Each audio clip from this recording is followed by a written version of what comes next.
अस्सलाम वालेकुम दोस्तों, मैं हूं सैयद उमर फ़ारूक अपने चैनल उमर स्पीक्स की एक और एपिसोड के साथ आपकी खिदमत में हाजिर हूं।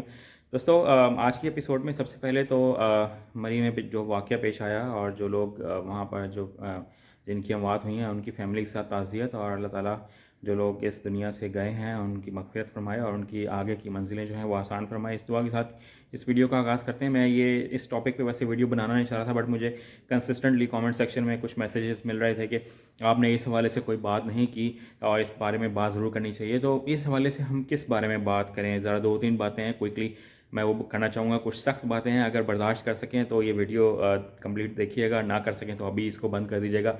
गवर्नमेंट के बारे में बात करें, हम एज ए नेशन आवाम के बारे में बात करें, या हम उन लोगों के बारे में बात करें जो उस इलाके में रहते हैं या उस इलाके में जो लोग बिज़नेस करते हैं। स्पेशली ये जो नॉर्दर्न एरियाज़ हैं, मरी है, सवात है, कालाम है, इसके अलावा गिलगित स्कर्दू वाली साइड भी है।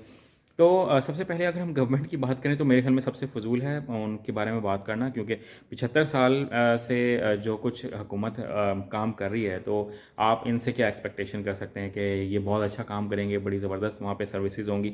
तो ऐसा कुछ नहीं होने वाला। अब एज ए नेशन हमारी रिस्पॉन्सिबिलिटी क्या है? हमारी रिस्पॉन्सिबिलिटी यही है कि क्या, जब डॉक्टर मना करता है कि यार आपने मास्क पहनना है, मास्क बगैर बाहर नहीं जाना, हमने मास्क नहीं पहनना।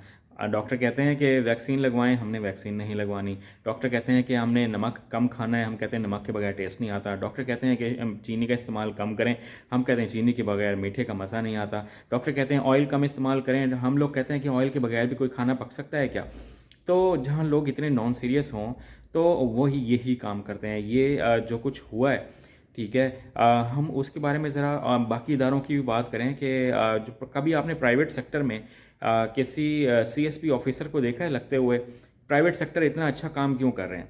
वो वहाँ पर इस तरह के लोग क्यों अपॉइंट नहीं किए जाते जिन्होंने सीएसएस किया हुआ? जनाब, बड़े काबिल लोग होते हैं, ठीक है, सारा दिन हमारे यहाँ पे शहरों में वो फिरते हैं और ये दुकान बंद, ओवर प्राइसिंग, प्राइस लिस्ट नहीं लगी हुई, इस चीज़ की कंट्रोल नहीं है। वहाँ का जो असिस्टेंट कमिश्नर है वो कहाँ पर है जनाब?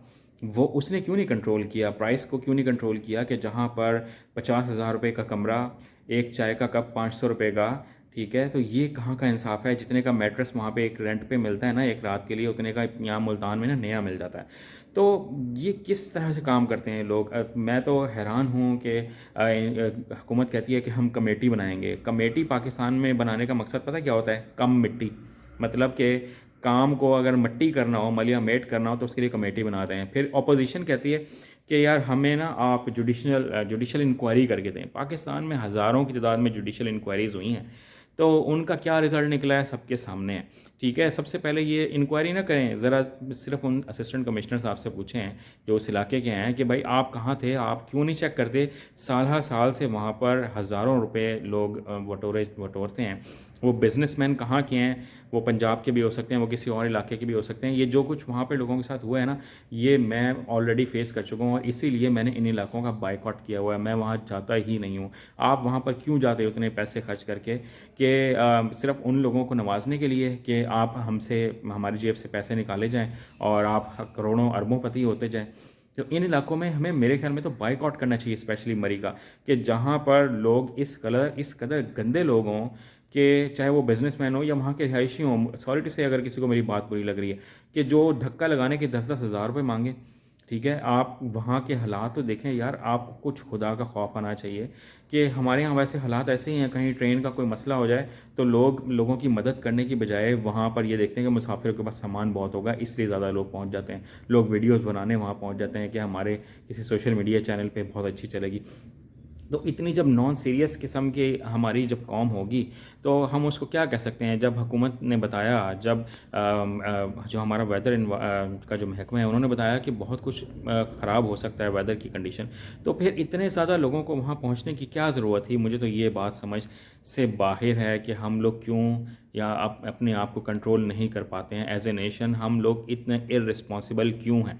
ठीक है, सिर्फ और सिर्फ मोटिवेशनल स्पीक्स करके और मोटिवेशनल बातें करके हम लोगों को सुधार नहीं सकते। हमें एज ए नेशन अपने रवैयों को तब्दील करने की ज़रूरत है कि अगर कोई चीज़ हमारे भले में कोई बात बता रहा है तो उस पर ट्रस्ट कर लेना चाहिए, उस पर एतबार कर लेना चाहिए। और ये जो इन इलाकों के लोग हैं ना, उनको थोड़ी सी शर्म करनी चाहिए। आपके लिए शर्म का मकाम है। इससे अगर किसी में थोड़ी सी गैरत हो ना, तो मेरे ख्याल में ये शर्म का जो वर्ड है ये आपके लिए बहुत है। और अगर हम एज ए नेशन थोड़े से रिस्पॉन्सिबल हों तो इन इलाकों का हमें बॉयकॉट करना चाहिए, हमें वहाँ जाना ही नहीं चाहिए। आज की वीडियो में सिर्फ इतना ही कहना था। अगर किसी में थोड़ा सा बहुत शऊर होगा तो शायद मेरी इन बातों से ज़रूर कुछ ना कुछ सीखेंगे। अदरवाइज़ मुझे पता है कि कमेंट सेक्शन में बहुत सारे लोग उल्टी उल्टी बातें लिखना शुरू कर देंगे। चैनल पर नए हैं तो चैनल को सब्सक्राइब कर लीजिएगा। अपने घर वालों का बहुत ज़्यादा ख्याल रखिएगा। अल्लाह ताला सबको महफूज फरमाए हर किस्म की आफत से। आमीन। अल्लाह हाफ़िज़।